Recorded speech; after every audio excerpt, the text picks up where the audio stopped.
Pendakwah itu tidaklah dinilai dari banyaknya orang yang suka, banyaknya orang yang bertepuk tangan dengan ceramahnya, banyaknya orang yang dibuat menangis saat dia tausiah, banyaknya orang yang mencium tangan karena hebatnya ceramah. Tetapi pendakwah itu adalah ketika ada orang yang kemudian diajaknya lebih dekat kepada Allah, maka itulah pendakwah. Sampai saya itu sering melempar rumah guru mengaji saya. Motivasi dakwah saya sebenarnya itu ketika ayah saya menjelang wafat. Kalau hari itu Anda tidak terima, pertanyaannya kapan? Nah ini yang lagi viral. Jadi di media itu orang tanya KPK itu apa sih? Aja numfatama anakmu ke pesantren, nggak usah masukkan hanya di pesantren, paling jadi imam. Mestinya menebar hikmah itu bukan hanya dengan jalur ceramah atau berdakwah, tetapi apapun profesi kita, maka silahkan tebarkan hikmah.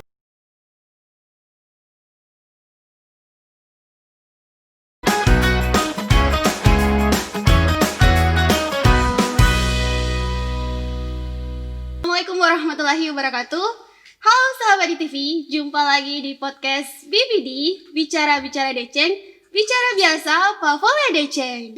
Oke, ini saya Srianti dan saat ini saya sudah ditemani oleh narasumber yang akan berbagi inspirasi kepada sahabat di TV semua. Nah, sahabat bisa lihat, saya sudah memegang buku beliau. Nah, buku ini pastinya sudah tidak asing lagi nih buat sahabat di TV sekalian. Dan pada kesempatan kali ini kita akan langsung berbincang kepada beliau. Kita langsung saja sapa Guru Tak Kiai Muda Haji Usman Pateha SHI MPD. Assalamualaikum Ustadz. Waalaikumsalam warahmatullahi wabarakatuh. Ini saya panggil Ustadz atau apa nih? Ya Ustadz Ustadz lebih aja ya? Lebih santai. Oke. Ya. Seorang penceramah atau pendakwah? Bisa dikatakan penceramah, bisa juga pendakwah. Nah Ustadz, ini kan penceramah sama pendakwah ini kan bisa dibilang merupakan dua hal yang berbeda ya Ustadz ya. Bisa dijelaskan dulu apa sih perbedaan penceramah dengan pendakwah? Jadi pendakwah itulah asal katanya dakwah. Da'a ya da'u, da'watan itu memanggil, menyeru. Walaupun sebenarnya penceramah juga adalah orang yang menyeru. Tetapi kalau pendakwah itu dia punya ruh untuk betul-betul memberikan didikan yang luar biasa terhadap orang yang didakwai itu. Seruan ya Ustaz ya, mengajak. Mengajak. Nah kalau penceramah? Kalau penceramah itu menyampaikan, ya dia menyampaikan, tetapi tanggung jawabnya itu lebih berat kepada pendakwah. Oh ya. Jadi pendakwah lebih berat tanggung jawabnya dibanding penceramah. Oh mungkin karena penceramah itu mungkin hanya sekedar menyampaikan, mengingatkan.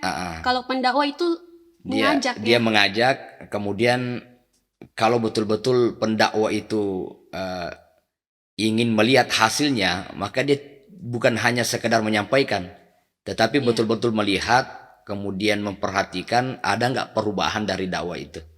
Jadi keberhasilan seorang pendakwah itu ketika dia melihat jamaahnya atau orang yang disampaikannya itu melakukan apa yang diserukan seperti itu. Salah satunya. Jadi makanya pendakwah itu tidaklah dinilai dari banyaknya orang yang suka, banyaknya orang yang bertepuk tangan dengan ceramahnya, banyaknya orang yang dibuat menangis saat dia tausiah, banyaknya orang yang mencium tangan karena hebatnya ceramah. Tetapi pendakwah itu adalah ketika ada orang yang kemudian diajaknya lebih dekat kepada Allah, maka itulah pendakwah. Mungkin satu orang, dua orang yang tersadarkan dengan dakwah itu, maka disitulah keberhasilannya. Bukan karena pujian, bukan pula karena banyaknya yang bertepuk tangan ataukah banyaknya yang menangis ketika mendengar ceramah atau dakwanya itu. Jadi sudah tentu beda ya Ustadz ya antara penceramah dan pendakwah. Iya. Dan Ustadz sendiri ini lebih mengarah kemana nih Ustadz nih? Ya bisa dikatakan kedua-duanya. Kedua-duanya ya. Tetapi juga bahwa ketika melihat asal kata dakwah itu, itulah yang melatar belakangi juga perjuangan Nabi SAW. Makanya di beberapa literatur itu dia lebih menggunakan kata dakwah. Ya, yang menyampaikan itu pendakwah.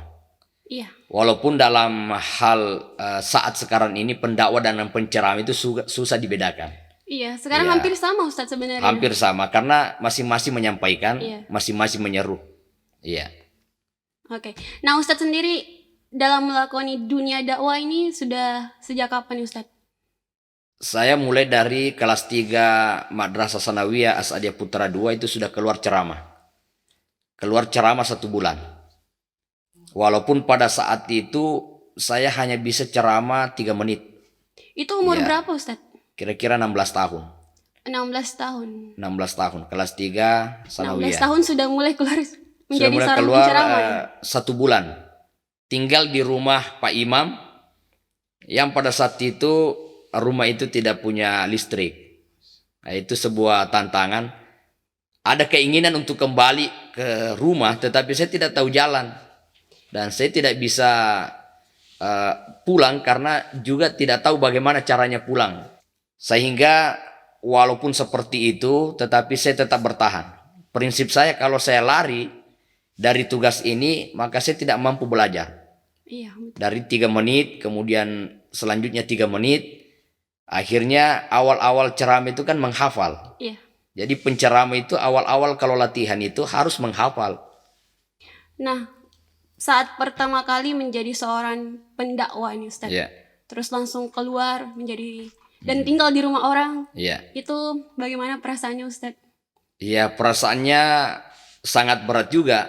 Karena pada saat itu saya orang yang belum pernah terpisah dari orang tua. Iya. Memang saya sekolah di Madrasah Sanawiyah yang sebagian besarnya itu tinggal di asrama, tapi saya karena kampung saya dekat 7 km dari Sengkang, maka saya bolak-balik. Nah, itu awal saya berpisah dengan orang tua dalam waktu yang lama, sehingga saya sering menangis juga di kamar yang disiapkan oleh Pak Imam itu. Sering menangis. Nah, maklumlah pada saat itu kan belum ada telepon, ya, kita tidak tahu bagaimana. Mungkin sudah ada tapi kita belum punya. Iya. Sehingga kita tidak tahu bagaimana kabar orang tua. Jadi- Tetapi karena tekad yang kuat dan memang itu berasal dari keinginan saya yang mau keluar.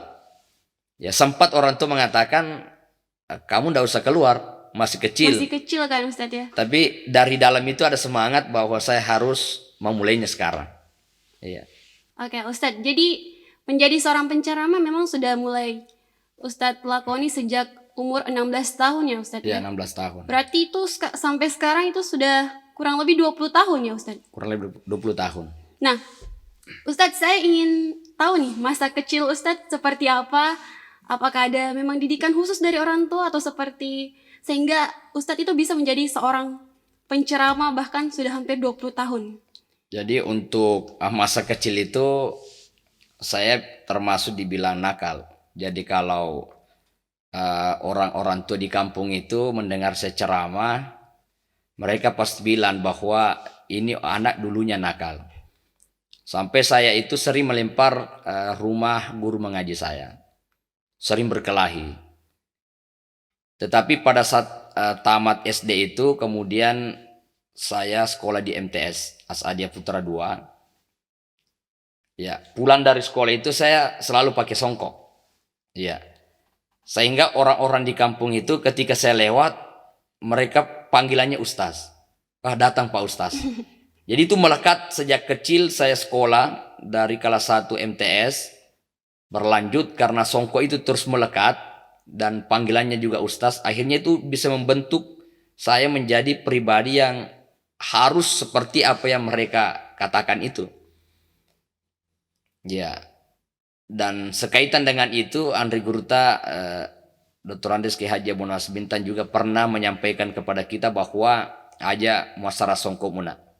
Jangan pernah kau tinggalkan songkok itu di kepalamu. Itu ciri khas Ya, itu santri ya Ustadz ciri ya? khas santri. Kemudian juga hasilnya adalah bahwa dengan songkok itu bisa menjadi sebuah pegangan bagi kita agar perilaku kita harus sesuai dengan apa yang kita tampilkan. Itu. Jadi ada kekuatan apa ya tersendiri dari ketika kita memakai songkok ya Ustadz? Ada tanggung jawab Ada yang tanggung kita jawab. rasakan.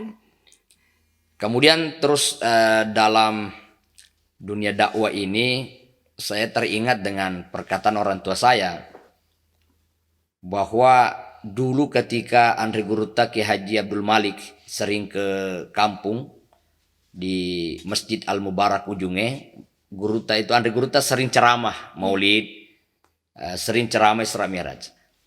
Ternyata ketika Andri Guruta ceramah itu, ibu saya itu berdoa, ya Allah, semoga anak saya juga bisa ceramah seperti Guruta. Yaitu doa. Walaupun yang disampaikan ibu saya itu ketika saya sudah bisa ceramah. Bahwa dulu ketika Andri Guruta sering datang ke masjid di kampung kita ini, itu saya berdoa. Nah, dari itu saya juga teringat dari kisah Imam Al-Ghazali. Imam Al-Ghazali saat kecil kan sering juga dibawa ibunya ke pengajian. Iya. Nah, ketika ada ulama yang ceramah, itu ibunya berdoa, ya Allah, jadikanlah anakku ini dan jadikanlah anak-anakku itu menjadi seorang ulama, sebagaimana ulamanya orang yang ceramah itu. Dan alhamdulillah dari doa ibunya itu, ternyata Imam Al-Ghazali dengan saudaranya Ahmad Al-Ghazali itu menjadi ulama besar. Jadi intinya doa ibu itu penting. Dan mendoakan anak-anak itu adalah sebuah keharusan yang dilakukan oleh seorang ibu. Ya, seorang orang tua. Makanya setiap kali melihat sesuatu kebaikan, doakan anaknya. Nah, itu terbukti ternyata betul. Yang kedua, motivasi dakwah saya sebenarnya itu ketika ayah saya menjelang wafat. Beliau berpesan bahwa saya akan bangga kalau kamu bisa ceramah. Jadi 2006 beliau meninggal saat saya mau diwisuda. Yang saat itu saya belum bisa ceramah untuk mengisi acara-acara seperti Maulid, Isra Mi'raj, nasihat pernikahan. Saya dari 16 tahun itu hanya ceramah di bulan Ramadan saja. Tapi untuk mengisi Maulid, Isra Mi'raj, pengajian-pengajian sampai keluar daerah dan sebagainya itu belum bisa. Tetapi atas dasar dari motivasi orang tua tadi, ada semangat.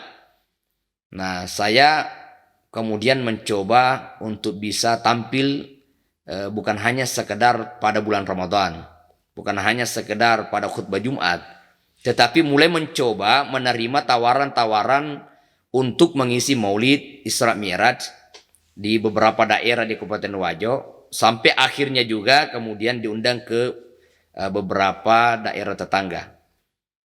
Nah, itu tidak terlepas dari doa orang tua dan juga mungkin doa orang-orang yang ingin melihat saya sukses. Jadi prinsip saya dalam ceramah itu, saya hanya berusaha menyampaikan yang terbaik. Ya, Anda mau dengar, Anda mau senang mendengarnya, alhamdulillah. Tapi kalau tidak senang, tidak suka, ya terserah. Tidak ada urusan saya. Yang penting urusan saya menyampaikan ceramah, memberikan yang terbaik. Selepas dari itu kita serahkan kepada Allah Subhanahu wa taala. Nah, Ustadz, seperti yang Ustadz katakan ya. Ini ada gium nih Ustadz. Ada yang mengatakan banyak bicara itu berpotensi banyak salahnya juga. Ketika kita banyak bicara itu berpotensi kita juga bisa salah bicara dan orang juga bisa salah paham terhadap apa yang kita bicarakan. Nah, itu menurut pandangan Ustadz bagaimana Ustadz? Ya, perkataan itu tidak bisa dikategorikan di dalam hal berceramah atau berdakwah. Karena dalam berdakwah itu mesti banyak perkataan. Kalau kita ceramah 1 jam berarti kita berbicara dan mengeluarkan kata-kata 1 jam. Tetapi mungkin hal itu diperuntukkan kepada orang yang banyak bicara tetapi tidak memperhatikan asas manfaat dari pembicaraan itu. Bukan hal-hal yang bermanfaat ya maksudnya. Kalau ceramah, kita kan berusaha memberikan dalil-dalil yang kuat dari Al-Quran dan hadis. Perkataan-perkataan ulama. Berusaha menyampaikan kebenaran. Ya, kalaupun misalnya ada video ceramah yang kemudian dianggap salah, tentu bukan kesengajaan. Ya. Tetapi itu boleh jadi karena kekurangan ilmu kami misalnya selaku pendakwah. Nah, Ustadz mulai berceramah tadi aktif diundang itu tahun 2009 ya Ustadz ya. Nah, mulai berceramah di luar daerah itu sejak kapan Ustadz? Nah, kalau di luar daerah saya sering diundang di Kalimantan Timur. Itu selama 2 tahun bulan Ramadan. Diundang oleh Ketua DPO PAN Kaltim, tapi juga sekaligus anggota DPR Provinsi, DPRD Provinsi Kalimantan Timur. Untuk berkeliling di beberapa wilayah Kalimantan Timur berdakwah selama Ramadan. Itu bayangkan kita berdakwah itu bisa menempuh perjalanan 8 jam. Itu kan luar biasa. Kita tahu bagaimana daerah Kalimantan Timur itu dengan jarak yang sangat jauh, hanya antar kecamatan. Dan itu 2 tahun berturut-turut. Selama 2 tahun. 2 tahun. Nah, kenapa saya terima itu jadwal di Kalimantan? Walaupun awalnya saya ragu, bisa nggak ceramah di sana? Tetapi motivasi saya adalah karena di sana kebanyakan berdakwah dengan bahasa Indonesia. Nah, saya termasuk orang yang tidak fasih dalam berdakwah bahasa Indonesia. Ya kok bahasa Ugi lancar semua, tapi dalam bahasa Indonesia kurang lancar. Nah, bagi saya tawaran itu adalah sebuah tantangan. Nah, kalau hari ini saya tolak, berarti tidak ada wadah saya, tidak ada kesempatan saya untuk kemudian belajar dengan ceramah pakai bahasa Indonesia. Nah, kembali lagi dari kisah tadi bahwa itu harus dipaksakan. Maka saya terima itu, biar bagaimanapun saya harus bisa dakwah pakai bahasa Indonesia. Ya, dan alhamdulillah itu bisa juga terlaksana. Ya, prinsip saya ikhlas datang. Artinya saya ceramah orang dengar dan mereka mengatakan saya suka, alhamdulillah. Tapi kalau tidak, ya itu terserah dia. Yang penting saya berusaha menyampaikan yang terbaik. Nah, itu di Kalimantan Timur. Nah, kemudian juga pernah diundang maulid di Sorong. Nah, kemudian juga ke Merauke. Kemudian ke Sulawesi Tenggara. Kemudian di wilayah Tarakan, kemudian Sungai Nyamuk, sampai bulan Ramadan kemarin sebelum corona itu saya sempat ke Malaysia. Sempat Ya, ke Malaysia, Ustadz? Sempat ke Malaysia. Itu ceritanya bagaimana, Ustadz? Ini kan Ustadz tadi sebutkan ada berbagai daerah yang sudah Ustadz datangi untuk menjadi seorang penceramah. Ya. Ceritanya bagaimana Ustadz bisa diundang sampai ke berbagai daerah itu? Jadi sebenarnya saya melihat peta dakwah itu adalah komunitas. Oh, ada komunitasnya, Ustadz? Ya, karena di Malaysia itu khususnya di bagian Tawau itu kan kebanyakan orang Bugis. Oh iya. Jadi mereka juga menginginkan mengundang penceramah dari suku mereka. Nah, salah satunya itu. Kemudian yang kedua, karena dakwah di media sosial. Jadi dakwah di media sosial bukan hanya ditonton oleh orang Indonesia, tapi juga di luar daerah. Sehingga dari situlah kemudian mereka menawarkan ke panitia masjid. Walaupun berdakwah di Malaysia itu bukan gampang. Tidak sama dengan kita kalau ada ustadz yang datang dari luar Kabupaten Wajo misalnya, kita agak bebas kemudian meminta mereka mengisi ceramah tanpa harus kita teliti dulu, periksa dulu ini dari aliran mana. Tapi kalau di Malaysia itu mulai buku-buku yang kita bawa itu diperiksa. Ini menganut paham apa? Terus sekolahnya di mana? Pondok pesantrennya di mana? Buku-buku yang dibawa itu pahamnya seperti apa? Nah, itu harus mendapatkan stempel dari pihak yang berwenang baru bisa ceramah. Nah, itulah Malaysia. Itu bedanya ya, Ustadz? Itu bedanya. Kalau ceramah di negeri sendiri sama di negeri Kalau orang. kita di Wajo dan di khususnya Sulawesi Selatan, ya terserah kita diundang ke kabupaten tetangga, ya kita datang aja, tidak perlu meminta izin kepada pemerintah setempat. Tapi kalau di sana, khususnya bagi mereka yang baru datang dari luar itu diperiksa dulu. Nah, itu khawatirnya jangan sampai pemahaman yang ada di masyarakat itu beda dengan pemahaman yang dibawa oleh pendakwah itu. Nah, kesan Ustadz sendiri nih, waktu menjadi pendakwah di Malaysia itu bagaimana, Ustadz? Pastikan beda, Ustadz ya? Ya, jadi sebenarnya itu angan-angan saya sudah lama pengen ke sana. Ketika saya melihat ada teman ke sana, kapan ya saya bisa? Nah, satu prinsip saya itu adalah doa dalam hati. Ya, kalau ada masjid saya lihat, ya Allah mudah-mudahan saya bisa ceramah di masjid ini. Dan itu beberapa masjid kejadian seperti itu doanya. Termasuk ke Malaysia seperti itu, melihat kapan ya bisa ke Malaysia dan akhirnya dengan doa-doa itu juga bisa tercapai. Jadi intinya bahwa dalam ceramah itu kita persiapkan diri saja dan berani menerima jadwal yang ada. Nah, kalau kita tidak berani menerima jadwal, kayak misalnya kita pemula, lalu ditawari jadwal maulid. Wah, saya takut membawakan ceramah maulid. Tapi bagi prinsip saya, kalau hari itu Anda tidak terima, pertanyaannya kapan? Nah, makanya saya dulu ketika jadi pembina di Pondok Pesantren As-Sadyah, saya tinggal 3 tahun di dalam itu bersama dengan anak-anak santri. Saya berusaha hampir tiap waktu saya ceramah di depan anak-anak. Bahkan kalau di pengajian pesantren itu guru tidak hadir, saya berusaha untuk mengisi ceramah di depan santri-santri. Salah satu alasan saya adalah supaya ada motivasi saya untuk belajar dan untuk memberikan sesuatu yang beda kepada anak-anak. Kalau saya tampil malam ini, kemudian tampil malam berikutnya, otomatis saya harus siap-siap dengan bahan yang baru lagi. Nah, dengan kisah-kisah yang baru. Makanya tahun 2006 juga saya pernah mengikuti audisi DAI TPI. DAI TPI itu DAI tahun TPI, berapa, Ustaz? tahun 2006. Yang saat itu saya masuk 20 besar. Dari banyaknya orang yang mendaftar, yang kemudian di audisi, saya masuk di antara 20 orang yang lolos.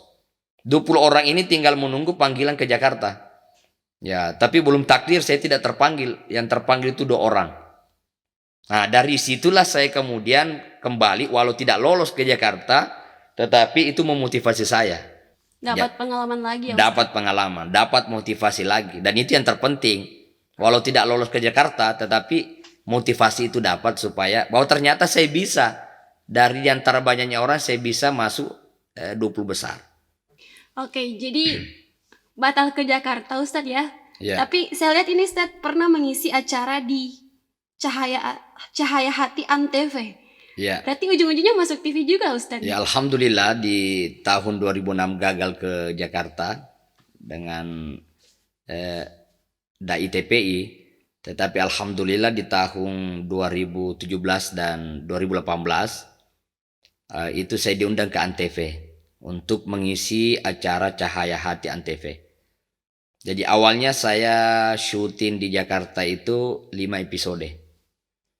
Nah, setelah itu awal 2018 kemudian diundang lagi ke Jakarta untuk mengisi Cahaya Hati Antv syuting 10 episode. Nah, itu pengalaman yang luar biasa bagi saya. Bisa sampai ke Jakarta dan masuk di studio Antv itu dan kemudian membawakan salah satu program Antv itu Cahaya Hati. Dan itu pertama kalinya Ustadz tampil di TV. Ya, itu pertama kalinya tampil di TV nasional. Nah, ini Ustadz tergabung juga di komunitas pendakwah keren KPK. Nah, ini yang lagi viral. Jadi di media itu orang tanya KPK itu apa sih? Komisi Pemberantas Korupsi. Jadi KPK itu adalah komunitas pendakwah keren. Foundernya itu adalah Raden Ahmad Afandi dari Banjarnegara. Nah, ini KPK adalah komunitas pendakwah yang tergabung dari beberapa teman. Dan ini kita sudah punya beberapa anggota di beberapa wilayah. KPK Jawa sudah ada, KPK Papua sudah ada, KPK Sulawesi sudah ada. Kemudian Kalimantan Timur sudah ada. Nah, itu juga menjadi sebuah hal yang menggembirakan dan membanggakan bagi kami bisa berkumpul dengan mereka, bisa berbagi pengalaman dan bisa berbagi ilmu. Nah, terutama ketika kita harus ceramah di media. Berarti ini komunitas nasional ya Ustadz ya? Iya, komunitas pendakwah keren itu nasional. Iya. Oke. Ustadz, ini saya mau bahas sedikit nih buku yang Ustadz tulis nih Ustadz.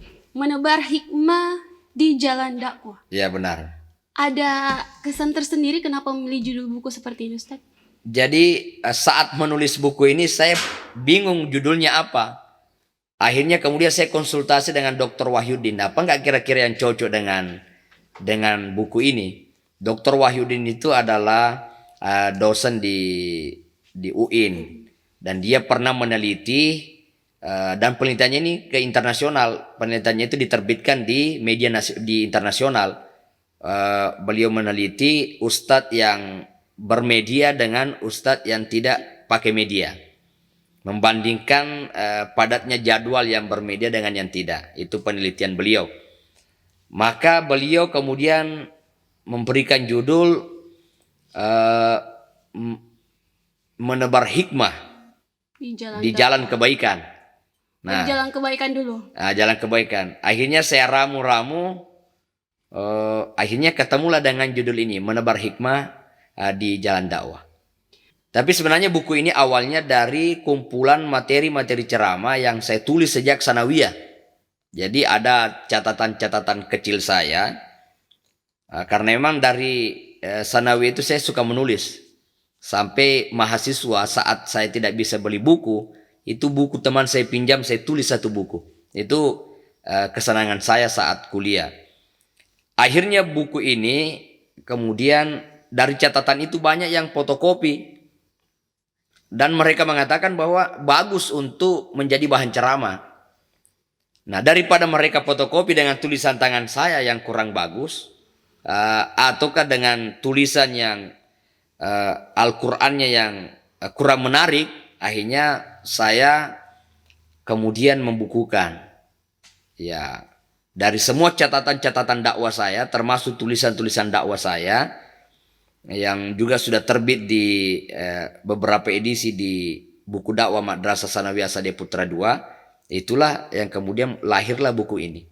Oh, jadi memang dimulai dari gemar menulis ya Ustaz? Ya, gemar menulis. Bahkan apa yang tertulis sebenarnya di dalam buku ini itu sudah saya catat dengan tulisan tangan semua. Jadi saya bisa mengatakan bahwa siapapun kita bisa menerbitkan buku. Artinya bisa punya buku tersendiri. Dengan kemampuan yang kurang dalam hal teknologi, dalam hal komputer dan sebagainya, kita juga bisa berbuat sesuatu. Dan intinya buku ini lahir, asal sudah punya manfaat saya bahagia. Nah, sehingga saat terbit ini kan ini sudah cetakan kedua. Cetakan pertama itu saya cetak 1000 buku. Lalu nanti cetakan kedua ini 700. Jadi sudah 1700. Dan saya bahagia ketika anak-anak Madrasah Sanawiyah atau santri-santri mengatakan, alhamdulillah kami terbantu dengan buku ini. Nah, itu kepuasan saya. Terserah orang mau menilai buku ini layak atau tidak. Yang jelas yang menjadi ukuran saya adalah dia punya manfaat. Iya. Ini Ustadz, ini kan buku jilid pertama ya Ustadz ya. Ada rencana gak untuk buat buku yang jilid kedua? Ya, mudah-mudahan seiring berjalannya waktu, karena saya lihat perkembangannya makin hari makin sibuk. Ya.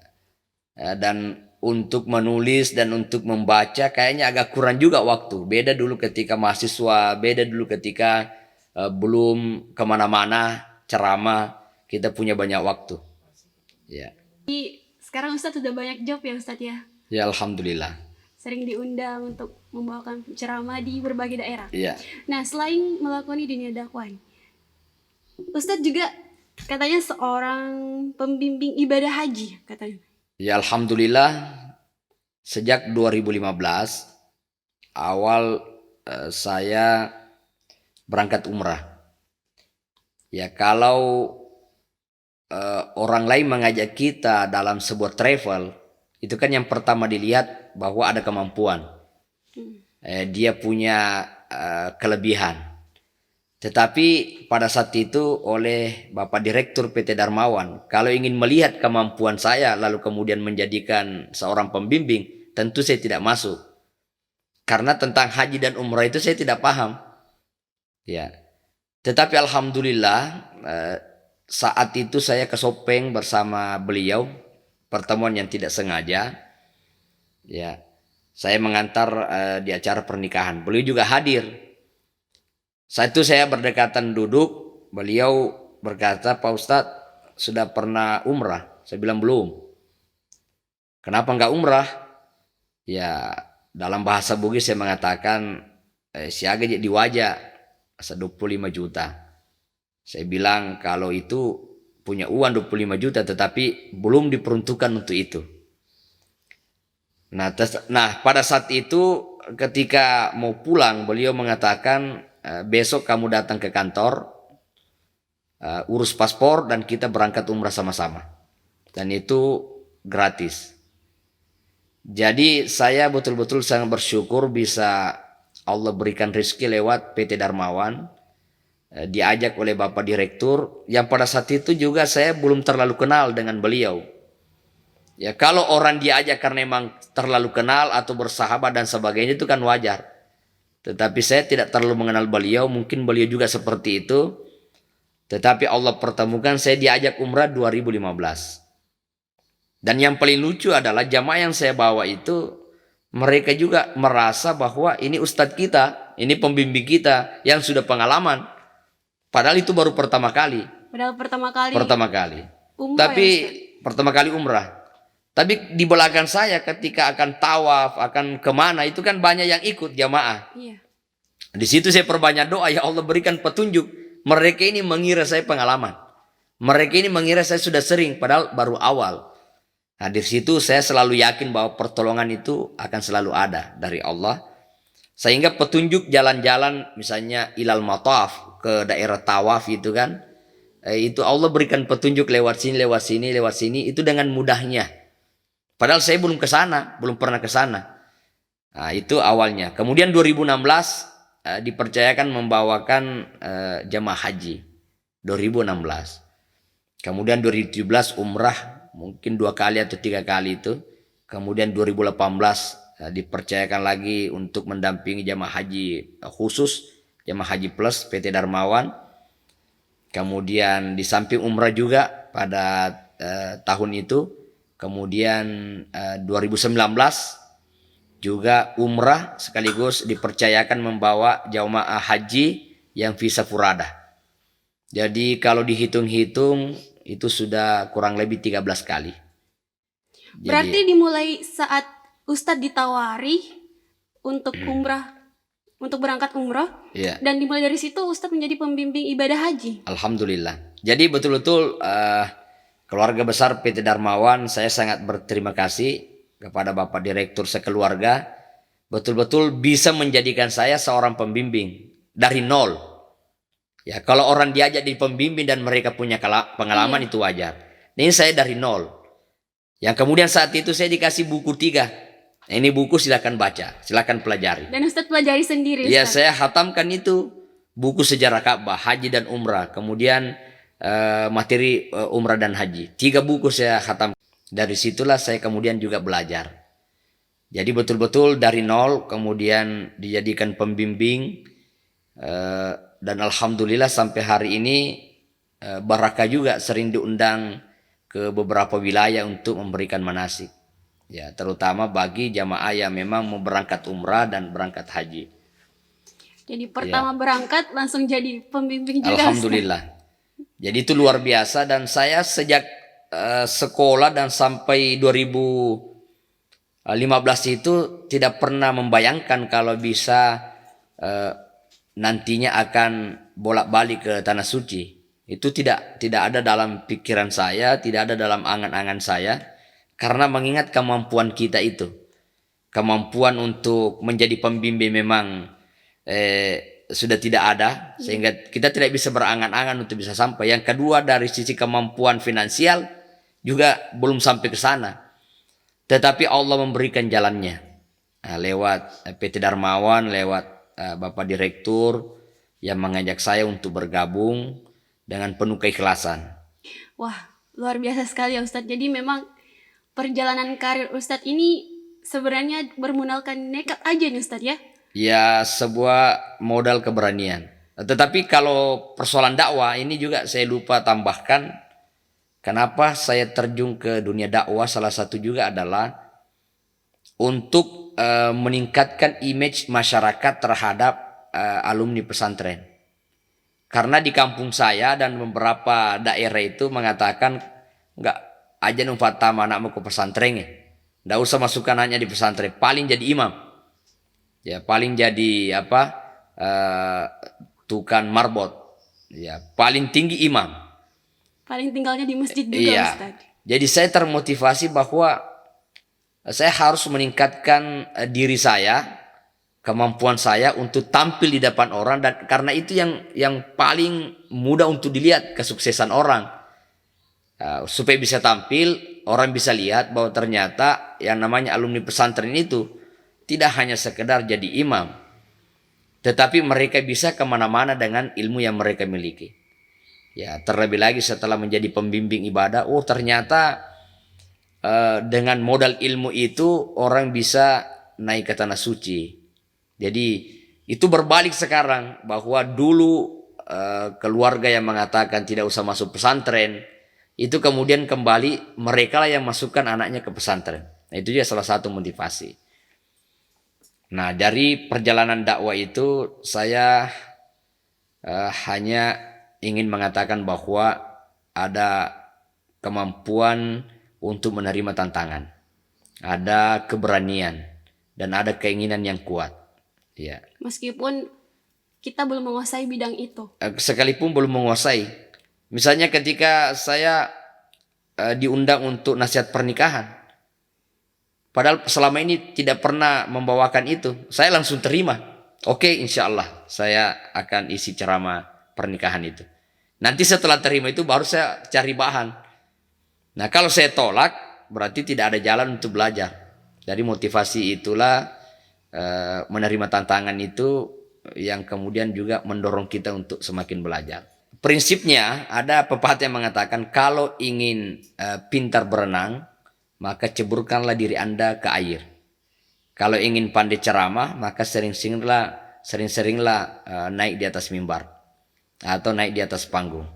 Jadi kenapa orang bisa berenang? Karena mereka bukan hanya teori, tetapi mereka praktek di tengah air itu.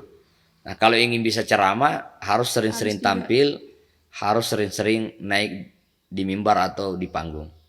Memanfaatkan segala kesempatan Iya, yang ada ya betul. Ustaz ya. Oke Ustadz, terakhir Ustadz, mungkin Ustadz bisa sampaikan pesan-pesan positif kepada sahabat di TV yang ada di rumah, dan terutama nih para generasi-generasi milenial sekarang ini. Silahkan Ustadz. Baik, untuk semua pemirsa di TV dimanapun Anda berada, bahwa jadilah yang terbaik di antara orang-orang yang terbaik, dan berusahalah untuk meyakinkan diri bahwa kita mampu sebagaimana orang-orang yang mampu itu. Lalu menebar hikmah di jalan dakwah. Mestinya menebar hikmah itu bukan hanya dengan jalur ceramah atau berdakwah, tetapi apapun profesi kita, maka silahkan tebarkan hikmah. Ya, bagi yang pengusaha, tebarkan hikmah. Bagi yang pegawai, tebarkan hikmah. Tetapi siapapun kita, silahkan menebar hikmah di jalannya masing-masing. Menebar kebaikan di jalannya masing-masing. Ya. Yang kedua, bahwa setiap keberhasilan itu diawali dari doa orang tua, kemudian siap menerima tantangan, kemudian selalu yakin pertolongan Allah Subhanahu wa Ta'ala. Jadi apapun, kita tidak boleh sombong, kita tidak boleh merasa diri kita hebat, karena hanya Allah yang mampu mengatur segala urusan kita. Ya. Oke Ustadz, jadi intinya ini adalah bagaimana kita bisa selalu menebar hikmah ya Ustadz Iya, ya. Bukan betul. hanya sebenarnya seorang pendakwah yang bisa menebar hikmah, tapi Iya. semua profesi juga bisa. Betul. Dan menjadi manusia yang bermanfaat. Betul. Karena sebaik-baik manusia adalah manusia yang bermanfaat. Bukan Iya. begitu Ustadz? Betul. Oke, alhamdulillah. Oke Ustadz, terima kasih Ustadz Iya, sudah sama-sama. menyempatkan diri untuk hadir dan Iya. berbagi inspirasi kepada sahabat di TV semua. Iya. Semoga Ustadz sehat selalu dan Amin, senantiasa amin. dalam lindungan Allah Iya. Subhanahu wa Ta'ala. Amin ya Rabbal Alamin. Oke, sahabat di TV sekalian, terima kasih sudah menonton BBD. Semoga obrolan tadi memberikan inspirasi kepada kita semua.